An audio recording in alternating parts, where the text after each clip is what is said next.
Okay, good afternoon to all. Good afternoon, sir. So last class we've seen about the communication interface 8251. The necessity of this communication interface is to provide the connectivity between the parallelly responding device with the slow responding device. So this architecture 8251 USART, Universal Synchronous Asynchronous Receiver Transmitter. It consists of 5 major blocks.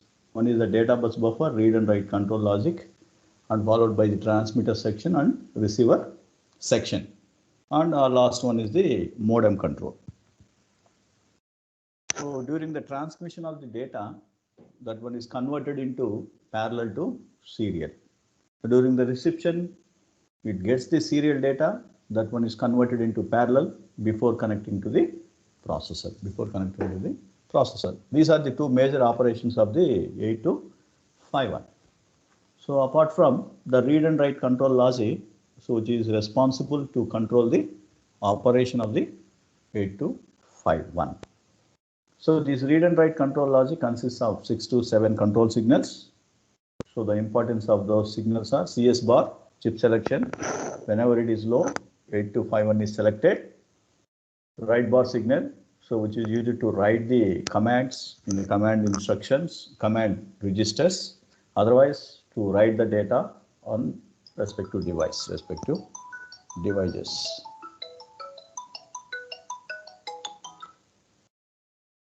Next, for a read bar instruction, read bar signal, which is used to read the data from the port through the 8251, or it reads the status of the 8251 operations in status register. C by D bar signal, which is used to differentiate the control information or data information. The control information which is stored in either command registers or status registers. So that is whenever C by D bar equal to 1. Whenever C by D bar equal to 0, there is a data to be transmit or receive. Clock signal, which is used for operational to transfer the data. Reset, which is used to initialize the 8251 operations from starting. Apart from the transmitter section is mainly consists of TXD line. This is the signal line, the data to be transmitted serially bit by bit with the help of the transmit clock pulse, TXC bar, transmit clock pulse. Next, transmitter is ready, TXRDY. Transmitter is ready, so when the transmitter buffer register is empty. So TXE, transmitter enabled. So TXE stands for transmitter empty. So this transmitter empty, so whenever the transmitter shift register or output register is empty, that one is forced into 1. These are the two status signals which defines the status of the internal registers. One is the buffer register, another one is the shift output register. So that is our transmitter. During the reception, it gets the data serially on the RxD line by bit. So this one has two control signals. One is RxRDY and followed by the RxRC. So receiving clock, this one decides how fast the data is received. That means number of bits are received in a second. RxRDY, so that signal is forced into 1. That indicates that the receiving buffer register is full of data. Sync detection or break detection, which is sync detect or break detect, which are used to indicate the sync character is identified or not during the synchronous communication. Next, apart from, there are 4 more control signals is connected with the modem control. Especially this modem control, which is useful whenever the processor or devices are communicated through a telephonic lines. This channel is the telephonic lines. So there you have the 4 signals: data set ready, data terminal ready, CTS, clear to send, RTS, request to send. If there is no modem, so there is no need for any modem control signals. So that is about the last class we have seen. So these are the operations performed by 8251. According to that, the control signals. This is the transmitter output register and followed by the transmit buffer register. This is about the transmitter section. So these are the receiver section, consists of 3 control signals. So this is about the control registers in 8251. There are 2 control registers. One is a 16-bit register, another one is 8-bit status register. The 16-bit control register is divided into 2 registers. One is a mode word register, another one is the command word register. Mode word or command word register. So both are having the same address, Both are having same address. So that is about the mode word and followed by the command words. I think you know that these formats also. So mode word is different in asynchronous mode of data transfer as well as the synchronous mode of data transfer. So B1, B2 bits are defined the baud rates. L1, L2 are the length of the bits which are used to represent a character. This is a parity is enabled or not. This is even parity or odd parity. So this one is used for number of stop bits which we are using for frame. So this in asynchronous communication. So first 2 bits are set it as a baud rates. Both are set it as a 00. So that is operates in synchronous mode of operation. So L1, L2 is the same length of the characters. PN is EP, both are same.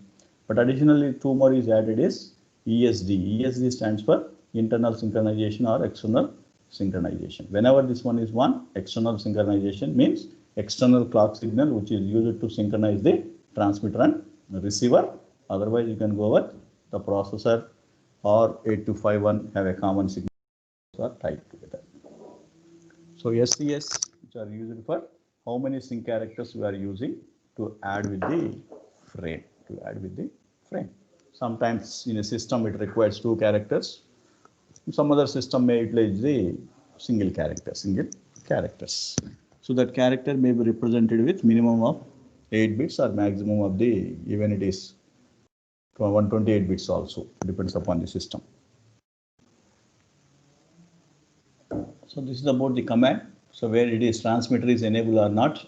Whenever TXNA equal to 1, that indicates the transmitter is enabled, that indicates that TXD line is forced into high stage. So this is for receiver enable, send break character. Another one is error reset. Next one is request to send. IR is internal reset. So EH is enable for hunting mode for synchronous character. So this is the status register. So here the flag here, just like these are all acts as a flags. This information is automatically updated based on the operation of either transmitter or receiver sections. So TX RDY and followed by the transmitter empty and followed by the receiver ready. These operations are same as the signal operations. So TX RDY means transmitter is ready. When the transmitter is ready means the transmitter buffer register is free. Receiver ready means the receiver buffer register is full.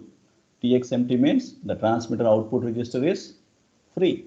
And data is not available in transmitter buffer register. Next, PE error, parity error, overrun error, framing error. Framing error means missing of framing error ante missing of stop bits in asynchronous communication. Overrun error is during the reception, the processor in a position to read the byte before writing the another data in a receiver buffer registers. So this is about the status register formats. Last class we seen. Next, let us see about the RS-232 cable. What is the purpose of RS-232 cable? RS-232, RS stands for recommended standard. RS stands for recommended standards. So actually this can be designed by EIA, Electronic Industry Association, EIA. Electronic Industry Association. So basically, let us see this diagram. It shows the communication between the 2 terminals through the telephonic lines. Here there are 2 major components. One is the terminal equipment. That one is called as a DTE, data terminal equipment. There is another component is DCE. That one is called as data communication equipment. Data communication equipment. The data communication equipment, here it is telephonic line communication. That's why the communication equipment is treated as modem. Modem stands for modulator and demodulator. Modulator and demodulator. So data terminal equipment is nothing but the data sent. Just like it is a transmitter. In other side, you can treat it as a transmitter. Otherwise, you can treat it as transceivers. Transmitter as well as the receivers. It is a personal computers, some other, you can go there. Any processors. So the connection between the terminal equipment with the DCE that can be made with a serial protocol RS-232 cable. RS-232 cable. So, but here it is a telephonic line. Again, the communication between the DCE and followed by the DT is made up with RS-232 cable. So we have to know how these connections we can make it is. What are the signals of the different RS-232 cables? RS-232 cables. So the terminal equipment, just like it is a transmitter or receiver, communication equipment is responsible to modulate the signal which we received from the terminal. So before the transmitter, it modulates. Before the reception, it demodulates the signal, then connected to the processor. So this one is decides the how fast the data you can transmit or receive. So this is about the serial communication 9-pin. So which is available in 9-pin as well as the 25-pin cable. Just like it is available in 9-pin or 25-pin cable. So this one has the two connectors in two extreme ends. So one side we call it as a male, another side we call it as a female connection. Female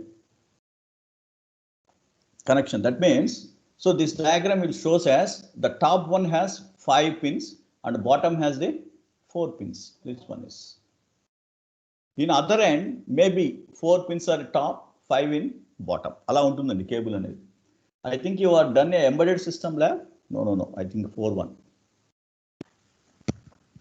Anyway, leave it. So this is about the RS-232 pin out 9-pin male connection. In other side, you go with pins untayandi. Just like take it as a holes. Other side you are seen as a pins. That part is. Among this RS-232, the names of the pins are looks like DCT, data carrier detect. RXD, receive data serially. TXD, transmit data serially. DTR, whether the terminal is ready or not. Data terminal ready. Then ground. So DSR, data set ready. CTS, to send. CTS, clear to send. Ring indicator. So these are all the 9 different pins of this particular RS-232 cable. This one is. Let us see how this one is. What is the importance of this one is. So it is RS-232 which is used to transfer the data serially. Simply say that for asynchronous data communication, we prefer RS-232 cable to make the connection between the terminal equipment with the communication equipment. Terminal equipment with communication equipment. So for serial data transmission or reception, there are 2 pins are there. Pin number 2 and pin number 3. They are the signal lines, data lines, which are used to transmit the data over this line or receive the data over this line. So RXD is the serial data line. Among this, the data is received serially. TXD line is the transmit data serially. The data to be transmitted serially. So these are the 2 signal lines.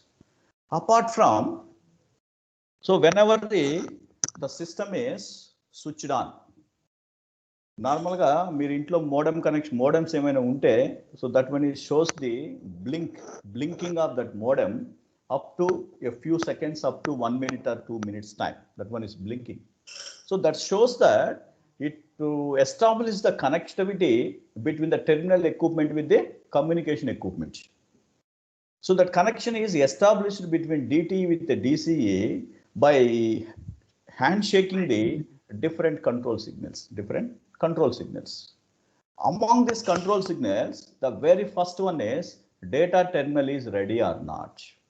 Here, the communication between these two is the very first signal, whenever the power is on, after some time, the data terminal equipment simply send the DTE signal, just like DTR, data terminal ready. It is a low active signal, only low active end, except RxD and TXD, all the signals has bar, DSR bar, RTS bar, CTS bar, ring bar, etc. All are low active signals. So this DTR signal is sent by the, this DTR signal is sent by the transmitter, sent by the data terminal equipment that can be connected to the communication equipment DTR. This is the indication is given by the transmitter. I am ready to send or receive the data. Ready to send or receive the data. This is the status of the terminal. The terminal is ready or not. Ready or not. So this is the DTR, is the status of the data terminal equipment after switch on the power supply. Whenever it is low, that indicates terminal is ready. Otherwise, terminal is not ready. If the terminal is ready, it issues the DTR signal that can be received by the DCE. It generates the DSR. So that opponent signal is the respective DTR acknowledgement from DC is data set ready.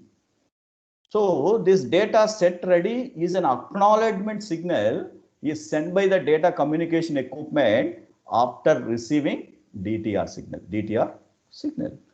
Some other way you can say that DTR is the status of terminal. What status is? Whether the terminal is ready or not.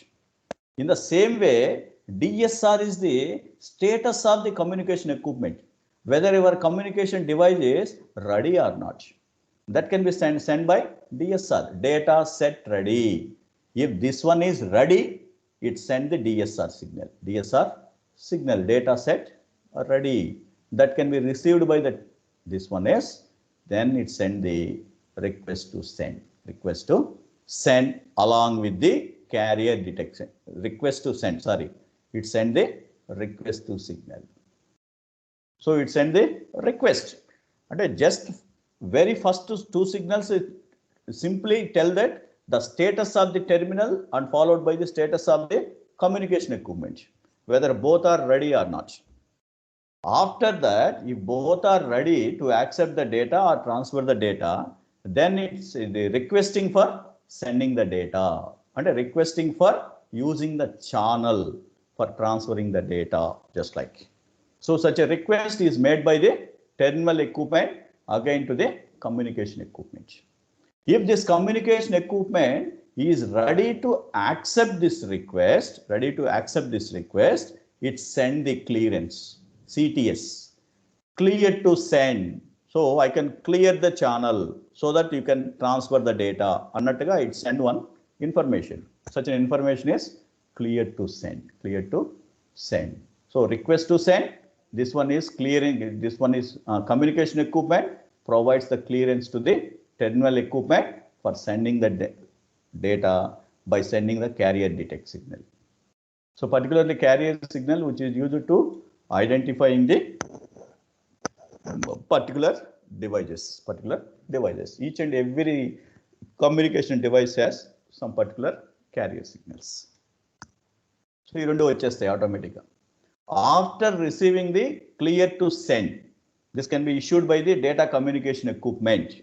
So the data can be transferred either transmitting line or reception will be taken through the RxC line. Ila jarugutundandi communication anedi. It send the transmission or it send the reception purpose. Or you understand this one is? Yes? RS-232 connections. Understand? Sir, no, sir. Once again, I can repeat you. Very simple one is. Yes, sir. There are 9 signals are available with RS-232. Among the 9 signals, the names are looks like. One is the data carrier detect. RxD is the receive data. TXC is the transmit data. DTR is the data terminal ready. Ground, DSR, RTS, CTS, and RI. These are the 9 pins. Particularly, these signals are exchanged between the terminal equipment and communication equipment. ఈ రెండింటి మధ్య ఉన్న communication ఇది. So they are communicated to each other by DT and DCE. DT and DCE. So such a communication will be established like. So ఇక్కడ ఏంటంటే very first signal is issued by the terminal. That one is the DTR. Data terminal is ready. So communication అంటే modem కానివ్వండి, what I am say that me system కానివ్వండి. So whenever your system is switched on for the internet purpose or whatever that. So automatically after doing the booting operation, everything is completed. Everything is completed. It sends the status of the terminal, whether the terminal is ready or not. And after completion of all initial conditions, all booting operations. Pause 1 second.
So after switch on the power supply, the data terminal equipment, it sends the DTR signal that indicates the terminal is ready to accept the data. So the terminal signal is received by the data communication equipment. It sends the DSR signal.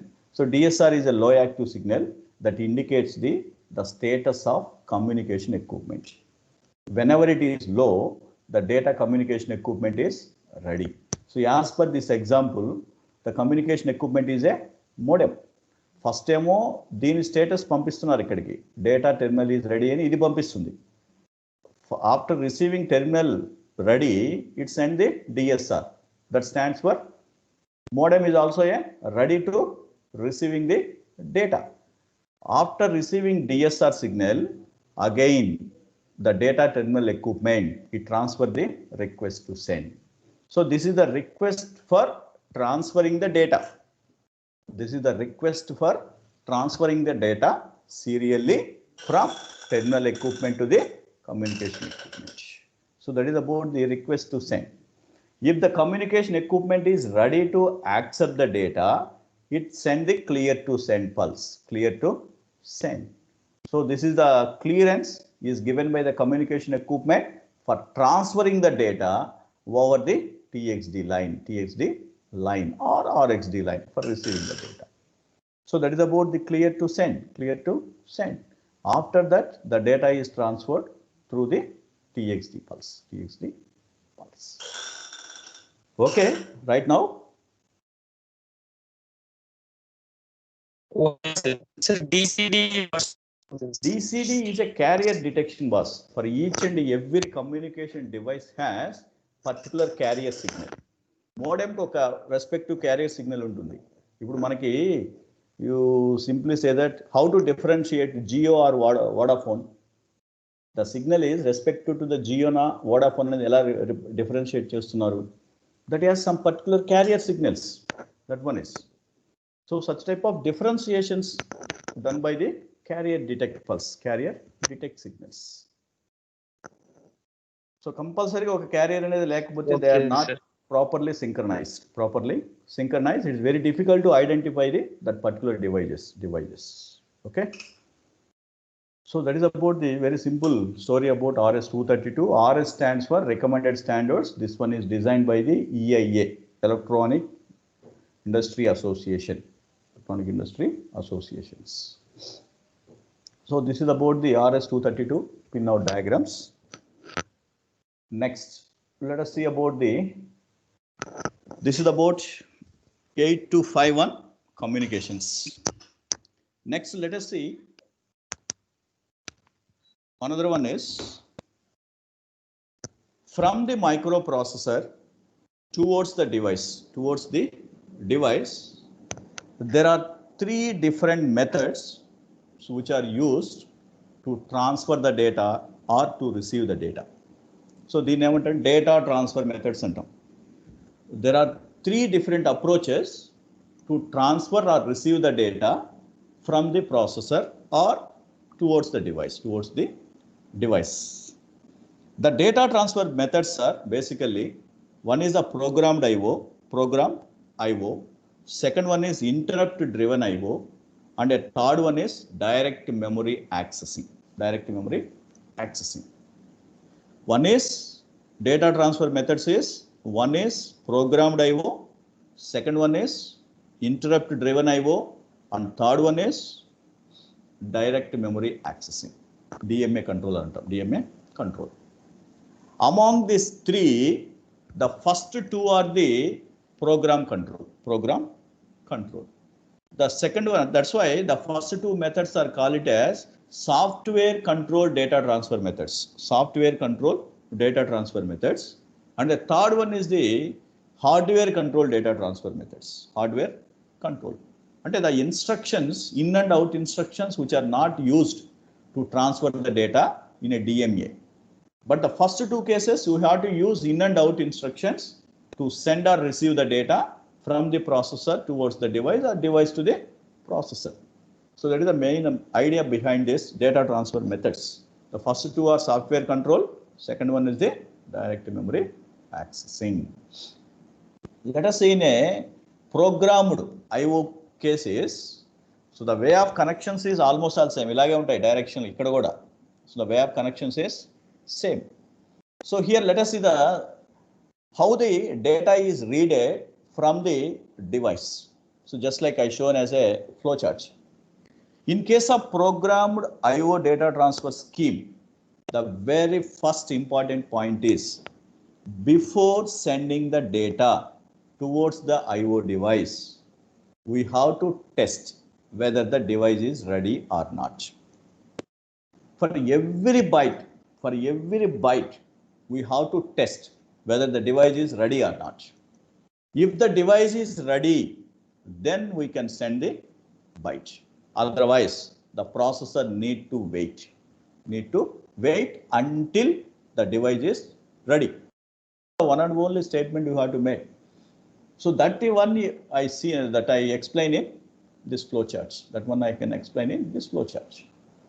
Let us see the example is how to read a data from the device with the help of programmed IO.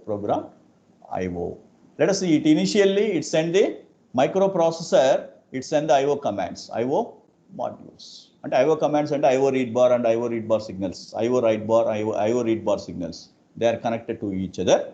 And then after that, read status of IO module. So just I say that in programmed IO, before sending the data, we need to test whether the device is ready or not. That is the meaning is, if you want to test the device, we have to read the status of the device first, whether the device is ready or not. So that's why you have to get the data from the device. After getting the device module status, we need to check. Whether the device is ready or not ready. If the device is not ready, we have to wait. Wait means again and again reading the status of the device. Until the device is ready. We have to read the status of the device. If the device is ready, with the help of the in and out instructions, we can read and write the data. So this example is read kabatti, we can read the data. whatever the information you are collected, that's simply stored in a memory locations. If all bytes are completed, then you can go for exit from the operation. If all bytes are not completed, again you can go for this one. So very simple one is, for every byte, we have to read it. Status of the so-and-so. Or you understand this one? What do you mean programmed IO? Yes, sir. So very simple and ikkada em ledhu. Suppose mana daggara oka 100 bytes unnai anukondi. 100 bytes of data. So first byte, before sending the first byte, we have to test it whether the device is ready or not.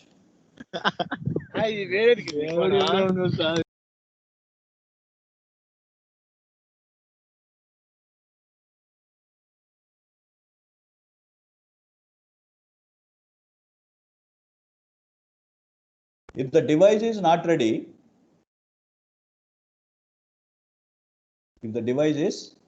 ready, so the processor needs to read the commands.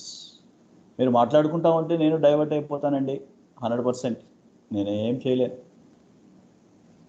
మీ ఇష్టం. Let us go for next one is interrupt driven IO. So previously the problem is the processor, for every byte we have to test whether the device is ready or not. If the device is not ready, the processor need to wait maybe a longer time or a few seconds or few hours or whatever, that depends upon the device. And here the point is, most of the time, suppose so 100 bytes are there, for the testing of the read status, let us assume that it takes 1 millisecond. For 100 bytes, it takes 100 milliseconds of time, because for every byte we need to test it. So for every testing it takes 1 millisecond. For 100 bytes it takes 100 milliseconds of time. And 100 milliseconds of time is wasted for the processor. So that can be overhead time is added for the data transfer of 100 bytes. So that one is wasted. At the same time, the processor need to put in an ideal state eppudu when the device is not ready. అది ఏం పని చేయలేదు, ఇంకా మనం మళ్ళీ reset చేసి వేరే work తీసుకెళ్లేంత వరకు the processor is in ideal state during the programmed IO. So that is the problem in case of the programmed IO. In interrupt driven IO, there is no need to test the status of the device again and again. And byte, for every byte. Whenever the device is ready, it interrupts the processor. If the device is ready, it interrupts the processor. And meaning enti, the processor can go for any work, not for only this data transfer between the microprocessor and IO device. దాని పని ఏదైనా చేసుకోవచ్చు. But whenever the device is ready, it interrupts the processor. Whenever the interrupt is received by the processor, it stops the whatever the work is currently doing and completes the data transfer between the microprocessor and IO devices. So same, చూడండి, here also issue the command to transfer the so and so, but here it reads the status of the IO module. How to read the status of this IO module is by connecting the interrupt signal. Through the interrupt signal, so the processor knows that whether the device is ready or not. Just it is check it. 99% whenever you are receiving an interrupt, that indicates that it is ready. Which one is ready? Device is ready. If the device is ready, then you can go for reading the data and store in memory locations. If all bytes are completed, exit from the group. Otherwise, again and again go there. So previous daniki dini difference chusukovali ikkada. After reading the command, check it. If it is not ready, we have to wait here. But in case of here, there is no such a loop. If the interrupt signal is received, that indicates that your device is ready. Device is not ready anukondi. So there is no need to wait. Edo processor do something else. Do something else. And the meaning, edo pani chesukochu adi, other than this data transfer, other than this data transfers. So that is a waste of the CPU time is minimized during the interrupt driven IO, interrupt driven IO. That is similar to direct IO, but processor not required to poll a device. Poll a device means identifying the device. But ఇక్కడ అలా కాదు, మనం identify చేసుకోవాలి whether the device is ready or not. So this is about the interrupt. The device is ready, it send the request. If the processor is ready for granting this one is, it send the interrupt acknowledge. After receiving this, the data is exchanged between IO device and the microprocessors. IO device and microprocessors. So this is about the interrupt driven case. So most of the CPU time is not wasted here than the so and so techniques. But here interrupt is required. In programmed IO, there is no need for any interrupts. But the again here the problem is the data exchange between the device and IO is controlled by the in and out instructions. So by using in or out instructions, the maximum data you can exchange between the processor and device is 16-bit data. And for every 16 bits of data, we have to receive one interrupt. So ఒక interrupt వచ్చింది అంటే ఒక 16-bit dataని exchange చేసుకోవచ్చు. Because that in and out instructions, it limits the data transfer between the processor and a device because of software control. Because of size of the accumulator is maximum is 16-bit. Maximum is 16-bit. So that is about the interrupt driven IO. And a third one is direct memory accessing. The very first point is whenever we are reading the data from the device and that information is copied into the memory. So that copying takes place through the accumulator, That accumulator is available in microprocessor unit or central processing unit. అంటే మామూలుగా IO device నుంచి మెమరీలోకి data copy చేయాలి అంటే from the IO device, the data copied to CPU. From the CPU, the data is sent to the RAM. ఇలా జరగాలి. IO నుంచి CPUకు రావాలి, CPU నుంచి RAMకు రావాలి. So from the IO, the data entered into the CPU in accumulator register only.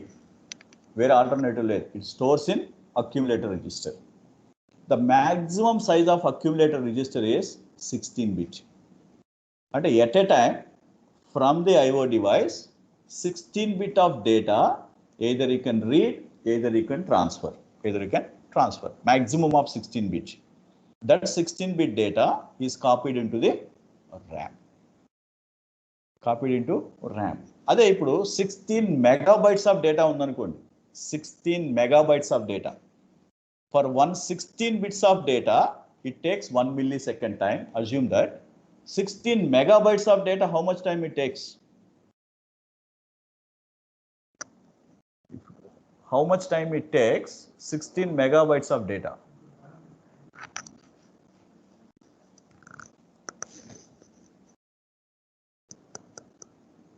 Yes?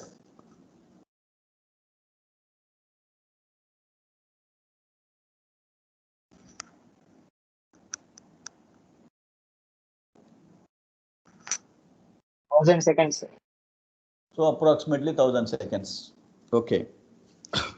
So why that much of time takes place here is the size of the accumulator register. If the CPU is involved for the data transfer from IO to the memory through the CPU, that can be affected by the size of the register in a microprocessor unit. The size of the register we can't change. We can't change because it is a fixed hardware. Fixed hardware. So that if you want to send the information, if you want to send bulk amount of data from the device to the memory or memory to the device through the CPU is a time consuming process. That can be overcome by using this hardware control scheme is direct memory accessing. The very simple example for that one is how to transfer the data from your pen drive to the CPU. Pen drive to the microprocessor unit. Pen డ్రైవ్కి వెళ్ళేపాటికి మీకు 16 GB ఉండొచ్చు, 1 GB ఉండొచ్చు, something. It is a large amount of data. At the same time, how to get the data from compact disk, DVDs, hard disk, how to get the information. So these are all concepts of direct memory accessing concepts. This is preferred whenever bulk amount of information is copied from device to memory or memory to the device. Let us see how it happens at a glance. So first, whenever you are doing direct memory accessing scheme, we have to require DMA controller. The DMA controller IC number is 8237 or 8257. The device, it requesting the DMA first. The DMA generates the DMA request. So IO device, it send the DMA acknowledge. Then after that, the CPU, then you can go for RAM. So the purpose of direct memory accessing is, DMA, direct memory accessing controller, DMA controller is, it requesting the CPU buses, by sending the hold signal. In 8086 processor, there is a two signals, hold, acknowledge. Hold signal issued by the DMA controller. If the central processing unit is ready to accept the request of DMA, it issues the hold acknowledge. If hold acknowledge signal is received by the DMA controller, that get the control of buses. Buses enti address bus, data bus. This address bus and data bus, mainly it consists of CPU. These buses control will taken by DMA after receiving the hold acknowledge signal from the central processing unit. Normal ga aithe address and data is controlled by microprocessor unit. But this one is requesting the address and data bus control by sending the hold signal. After sending the hold signal, CPU it send the hold acknowledge. After receiving hold acknowledge, this one controlled by DMA. So ఇది control అనేది తీసుకుంది కాబట్టి data అనేది IO device నుంచి DMA నుంచి ఇలా bypass అయిపోతుంది. ఇలా వెళ్ళదు CPUలోకి. The data cannot transfer to the CPU. Device, DMA and towards to the RAM. దాన్ని ఏమంటామంటే bypassing the data without intervention of CPU. If you are sending the data through CPU, ఇక్కడ ఏంటిది size of the register, it affects the data transfer rate. ఇక్కడ మనం CPU అనే దాన్ని we are not using the CPU registers. Just you can bypass the information. So because of that one is DMA is a more faster technique compared to the previous two techniques. ఇక్కడ status అలాంటిది ఏం లేదు, just for it establish the connection, but we require DMA controllers. So this is about the direct memory accessing.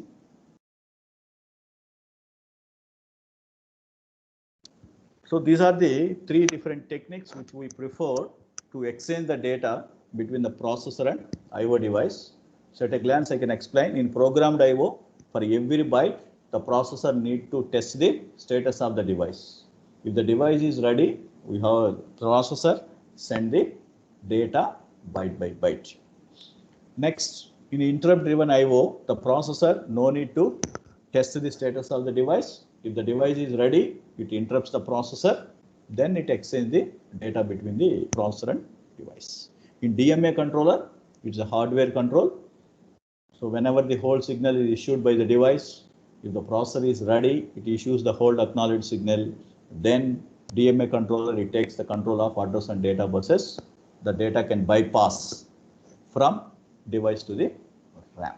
So ఎందుకంటే అది పెద్ద unit అండి. At a glance I can explain the parties. Next, the very important one is interrupts. So very important one is interrupts అండి.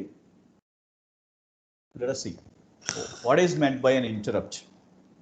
So it's a normal word, interrupt, interruption, just like whenever you are doing some work, some other person came to you, it disturbs your work, just like.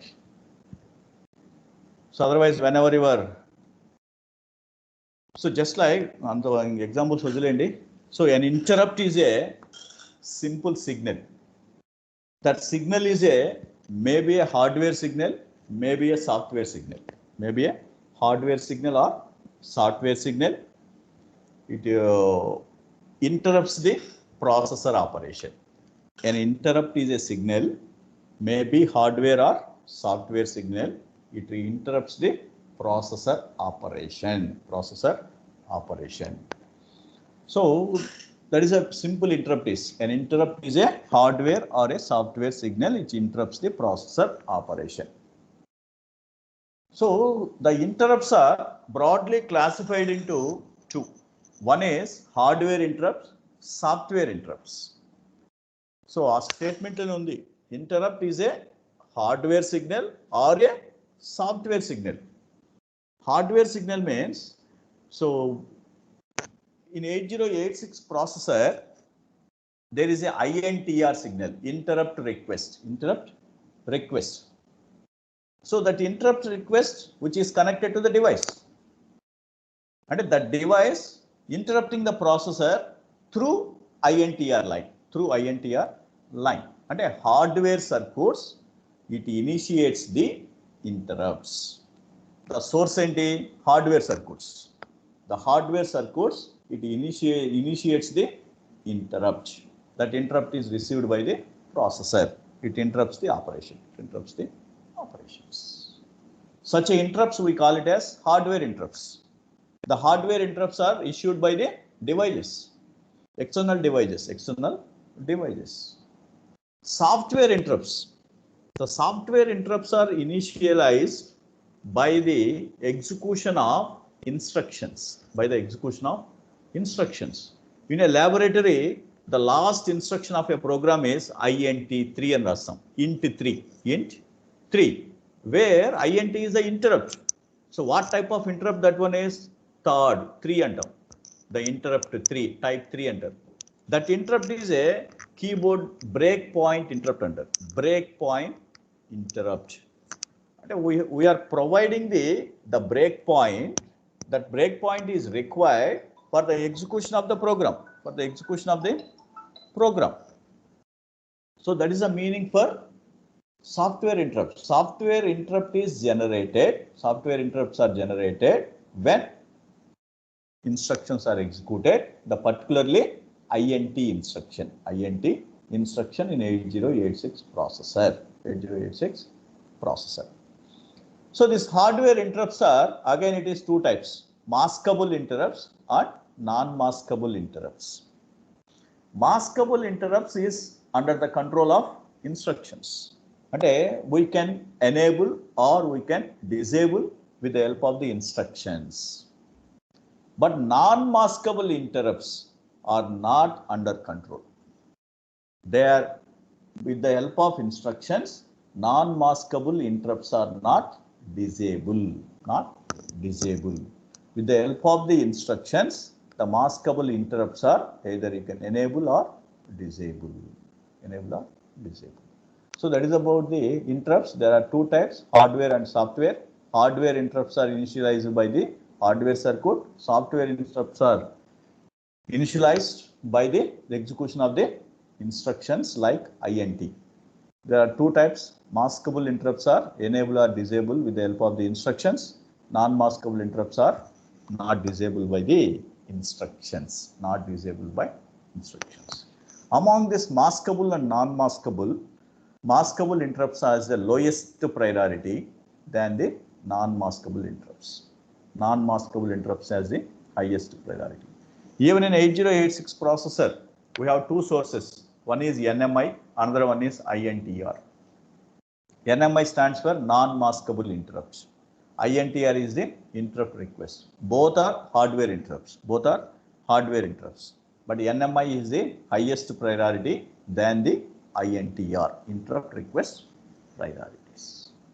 So this is about the various classification of the interrupts. Let us see the response of a processor apart from receiving an interrupt. The response of a processor receiving an interrupt. So before going to this, you have to know the one terminology is interrupt service procedure. Interrupt service procedure.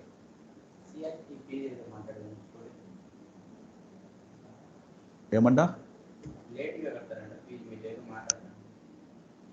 15 minutes పడుతుందని చెప్పి minimum. So interrupt service procedure. So interrupt service procedure is the subprogram is executed after receiving an interrupt. After receiving an interrupt. Let us see one simple example is. So there are one application is need to sense the temperature. Need to sense the temperature. After sensing the temperature, so need to display on a display units. Here after sensing the temperature, the processor it send an interrupt to the device. Device ఏంటి display unit. అది ఎప్పుడు display అవ్వాలి after completion of the sensing the temperature. After sensing the temperature, in between the temperature is analog quantity that should be converted into digital. So after completing this entire process, that one is sent to the device. That one is sent to the device. So after completion of this operation, we have to send the work case to display the temperature. So the display temperature is just my assumption is just like it is a interrupt service procedure. Interrupt service procedure. అంటే ఇక్కడ just I am written as a two programs. One is display the temperature. Another one is sensing the temperature and converted into digital format. First one జరుగుతూ ఉంటుంది. But second one ఎప్పుడు జరుగుతుంది? Whenever the interrupt is initialized. So that one is a display. The program which we written for display, that one is called it as interrupt service procedure, ISR. Other name is interrupt service subroutine. Interrupt service subroutine. So interrupt service subroutine is a subprogram which is executed after receiving an interrupt. So that is about the one of the word you have to know about interrupt service routine. So this is the response of the 8086 processor after receiving an interrupt. Here there are two programs. The very first program is we call it as a main program. This one we call it as a sub program. That name is interrupt service routine. ఈ vertical bar ఉంది చూసారా, downward arrow mark, that one is treated as a interrupt service routine. Here also this one is treated as a main program. There are two programs, but this program is executed whenever an interrupt is received by mainline program. That is the main program. So normally your 8086 processor, it executes the instructions line by line and sequentially. The first instruction is completed, go for second is completed, 3 go and then go for ending for last. Let us assume that your microprocessor, it executes the instructions one by one. At this point, it receives an interrupt. It receives an interrupt. The interrupt is received, it stops the routine work. What is the routine work is? It executes the instructions of this program. It stops the execution of this mainline program and then go to the subprogram. So ikkadi nunchi ikkadiki vellipotundi direct ga, it go for subprogram. Before going to the subprogram, it internally it performs the following operations. After receiving an interrupt at some point, it goes to the execution transfer goes to the execution of interrupt service procedure. Before going to execution of interrupt service procedure, internally it performs the following operations. That following operations is the push the flag register contents onto the stack. Onto the stack. Clear the interrupt flag register, clear the trap flag, push the CS area, push the IP. Push in the sense to copy the code segment area onto the. So here in a interrupt process, in a interrupt data transfer schemes, the mainline program and interrupt service programs are lies in different segments. That is the reason it push the code segment area as well as the push the interrupt programs. Instruction pointer contents. So these are the internal operations is performed by the processor apart from receiving an interrupt. So after completing this internal operations, it go for execution of the interrupt service routine. Then it executes our entire interrupt service routine. Then it can come back to the mainline program. So which is nearer to the this one is. So this is going back. Again it performs internal operation is pop IP, pop CS and go with pop flags.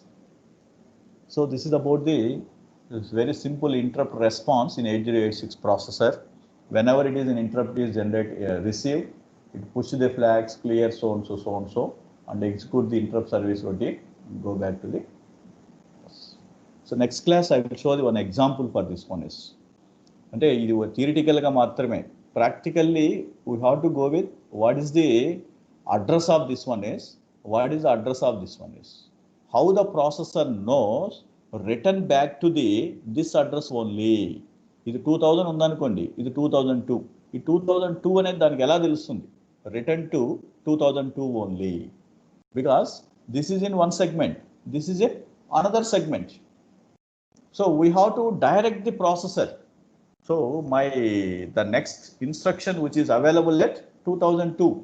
In the same way, we have to direct the processor. The interrupt procedure is available at 5000 location. So such an address mechanism we have to provide. That provision is these basic operations. So next class I will show in one example. So this is about the interrupt response in 8086 processor. అడుగుతాడండి ఒక్కోసారి. Next, interrupt vector table. In 8086 processor has 1 megabyte memory space. This 1 megabyte memory space is divided into 3 portions. The bottom portion of 1 kilobytes is allocated for interrupt vector tables. 1 KB of memory space is allocated for vector tables. So this is about the 1 KB kilobytes information. In 8086 processor, there are 256 interrupts. Those names is type 0 to type 255 antam. Type 0 to type 255. Each interrupt source takes the 4 memory spaces. There are 256 interrupts starting from 0 to 255. Among the 256, Each interrupt, it takes the 4 memory locations. What is the total size? There are 256 interrupts. Each interrupt takes 4 memory locations. What is the total size?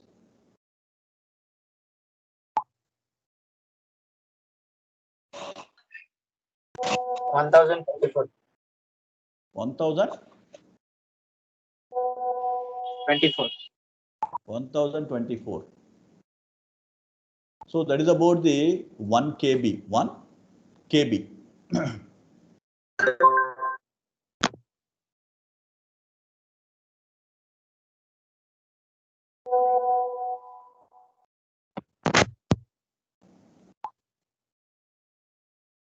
One KB.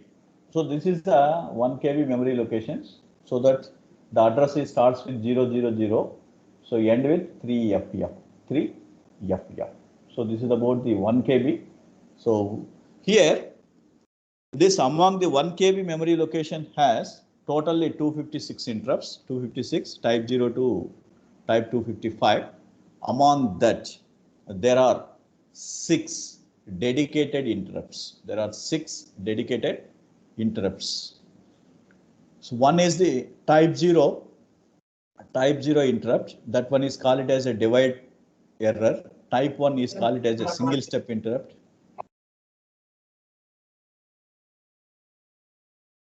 Type 2 is called as a pointer interrupt.